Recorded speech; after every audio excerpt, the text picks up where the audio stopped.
Okay အားလုံးပဲမင်္ဂလာပါကျွန်တော် Huawei Falcon Corner 2လေးသုံးပြီးပြီပါကျွန်တော်တို့ APK နဲ့ Corner နဲ့ထည့်ရမယ် file ကိုကျွန်တော်ပေးထားပါမယ်အရင်ဆုံး APK ကို install ရင်တင်လိုက်ပါ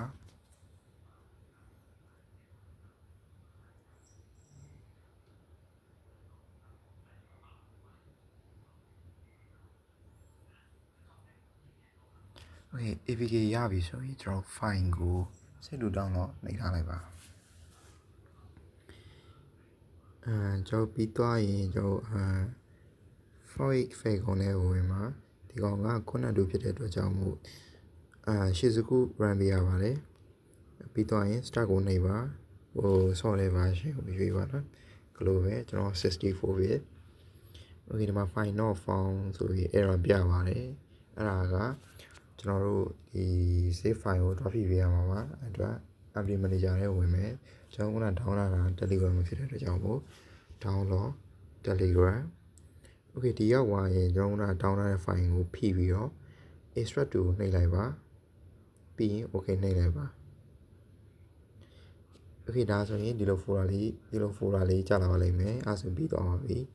ကျွန်တော် session ပြီးတော့ file ကိုလည်းပြန်ဝင်မယ်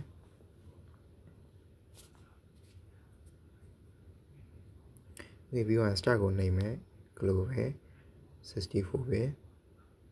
okay ဒါဆိုရင်တော့ error မပြတော့ပါဘူးပြီးသွားရင်ဒီမှာ logo လေးကြာလာပါလိမ့်မယ်ဒီ first logo ဆိုတာကကျွန်တော်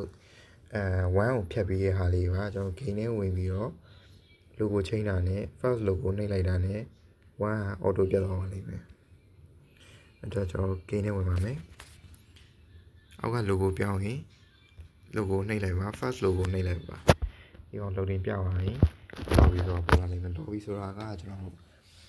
lobby မှာက lobby ရောက်တာနဲ့ lobby club ကိုနှိပ်ပေးလိုက်ပါ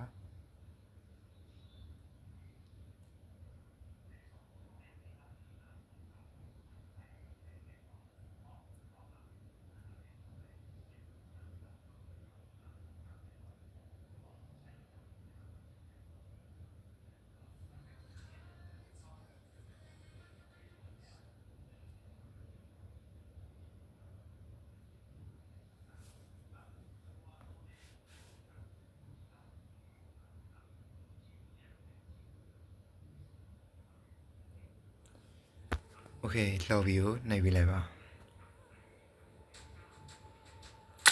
ဒီဒါဆိုရင်တော့အလုံးပြီးအောင်ပါပြီကျွန်တော် training ground နဲ့ချက်ဝင်ပြပါ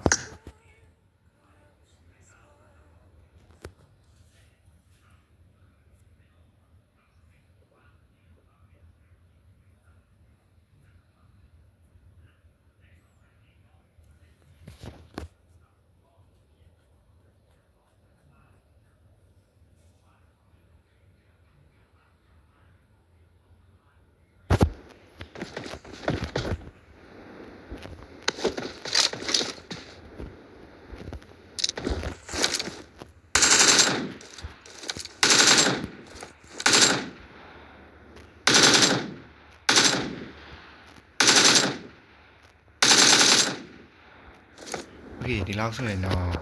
corner ကိုသုံးသပ်ပြီးထင်ပါတယ် Okay video လေးကိုတခြားကြည့်ပြီးပါ Okay အားလုံးပဲ